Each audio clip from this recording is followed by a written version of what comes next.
சுயமரியாதை இயக்க விழாவில் முதலமைச்சர் உரையாற்றி வருகிறார். அந்த காட்சிகளை பார்க்கலாம். மாநில மாநாடு ஆக எழுச்சியோடு நடைபெற்றுக் கொண்டிருக்கிறது.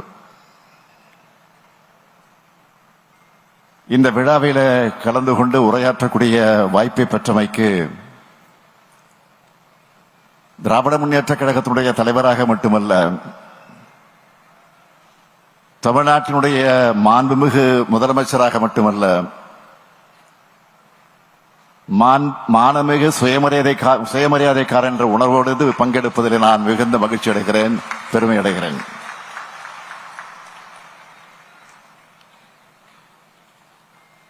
சுயமரியாதை இயக்கத்தினுடைய தொடர்ச்சி திராவிடர் கழகம் என்றால் திராவிடர் கழகத்தினுடைய நீட்சிதான் திராவிட முன்னேற்ற கழகம். இன்று தமிழ்நாட்டோட உரிமைகளை, தமிழர்களின் சுயமரியாதை, பகுத்தறிவு, சமூக நீதி சிந்தனை உள்ளிட்டவற்றை நாம் பாதுகாக்கிறோம் என்றால் சுயமரியாதை இயக்கம் இந்த மண்ணில் வேர் விட்டதுதான் அதற்கு காரணம். தமிழ்நாடு முழுக்க இருந்து குடும்பமாக வந்திருக்கக்கூடிய இந்த கருப்பு சட்டைக்காரர்கள் தான் தமிழ்நாட்டின் காவலுக்கு கெட்டிக்காரர்கள்.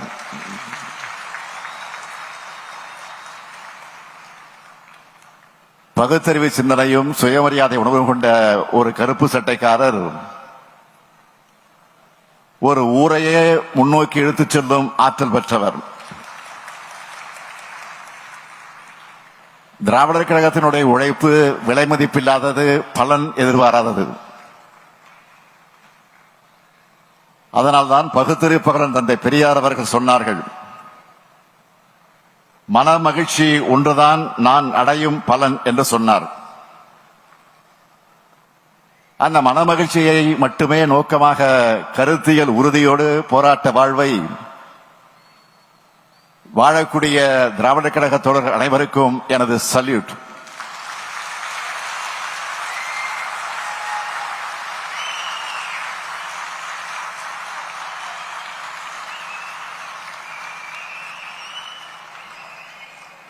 அதிலேயும் 92 வயது இளைஞரா, ஓய்வின்றி தமிழ் சமுதாயத்திற்கு வழிகாட்டி கொண்டிருக்கும் தமிழர் தலைவர் மானமிகு ஐயா ஆசிரியர்களுக்கு என்னுடைய வணக்கத்தை தெரிவித்துக் கொள்கிறேன்.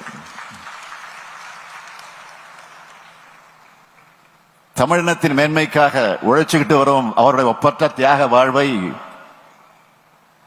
போற்றும் விதமாதான் நம்ம திராவிட மாடல் அரசுல மானமிகு ஐயா அவர்களுக்கு தகைசால் தமிழர் விருது வழங்கி இருக்கிறோம். தமிழர் தலைவர் கலைஞர் அவர்களும் இனமான பேராசிரியர் பெருந்தகை அவர்களும் நிறைவுற்ற பின்னர் என்னை வழிநடத்தும் நல் ஆசிரியர் தான் நம்முடைய தகைசால் தமிழர் ஆசிரியர் ஐயா அவர்கள். அதனால்தான்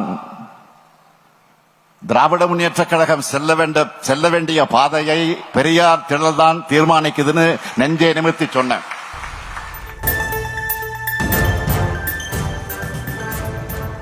திமுக உருவான போது பேரறிஞர் அண்ணா அவர்கள் தான் சொன்னார்,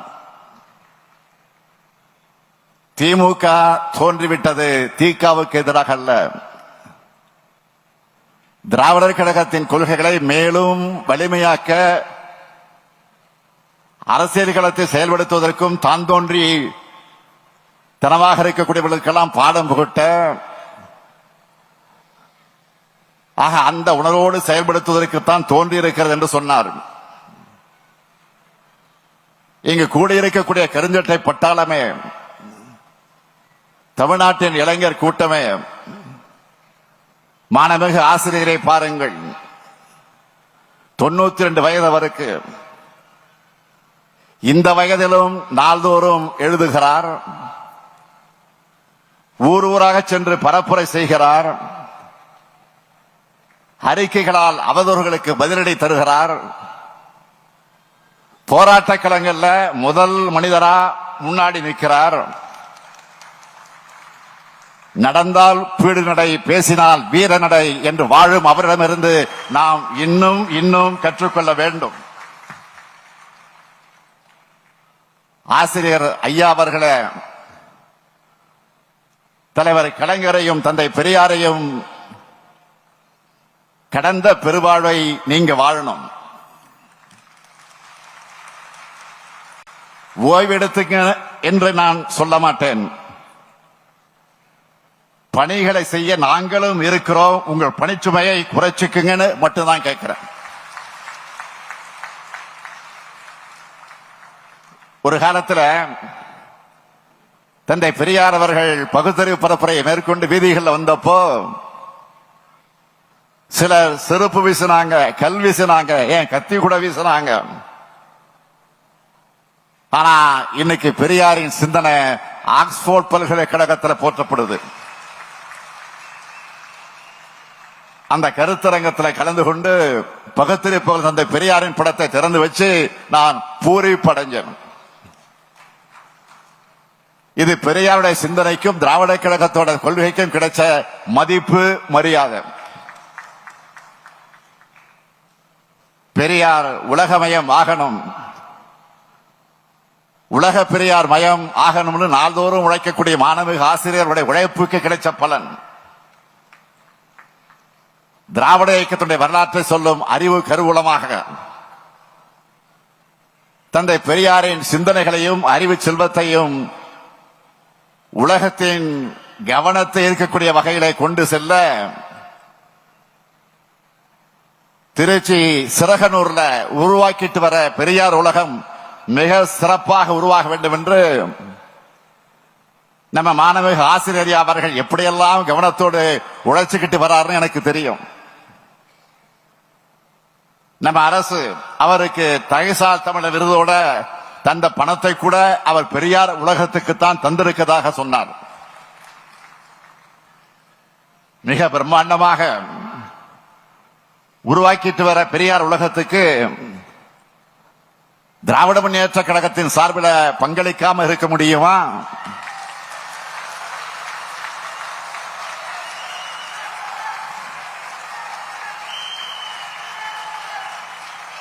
எனவே மீண்டும் சொல்லுகிறேன், நீங்க உருவாக்கி கொண்டிருக்கக்கூடிய பெரியார் உலகத்திற்கு திராவிட முன்னேற்ற கழகம் பங்களிக்காமல் இருக்க முடியுமா? எனவே என்னோட ஒரு மாத சம்பளத்தை பெரியார் உலகத்துக்காக கொடுக்கலாம் என முடிவெடுத்தேன். முதலமைச்சர் உரையாற்றக்கூடிய காட்சிகளை தொடர்ந்து பார்க்கலாம் இடைவேளைக்கு பிறகு. இதை பற்றி கழகத்தினுடைய பொதுச் செயலாளர் துரைமுருகன் அவர்களிடத்தில், பொருளாளர் நம்முடைய TR பாலு அவர்களிடத்தில், துணை பொதுச் செயலாளர் நம்முடைய ராஜா இடத்துல சொன்ன உடனே அவங்க நம்ம இன்னைக்கு வளர்ந்து ஆளாகி மரியாதையோடு நிற்கிறத ஐயா பெரியாரால தான். நீங்கள் அறிவியுங்கள், திமுகவோட 126 MLAக்கள்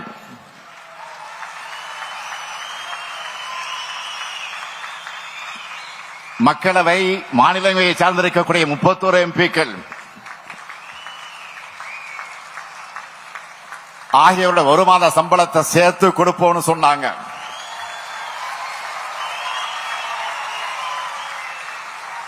எங்க எல்லாரோட ஒரு மாத சம்பளம் சுமார் 1.5 கோடி ரூபாய்.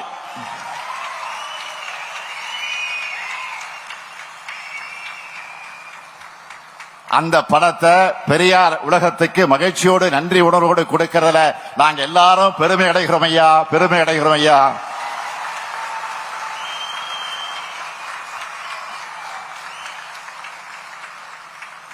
இந்த இனம் சுயமரியாதை உணர்வை பெற்று பகுத்தறிவு சிந்தனை பெற்று முன்னேறி வந்துவிட்டதா என்று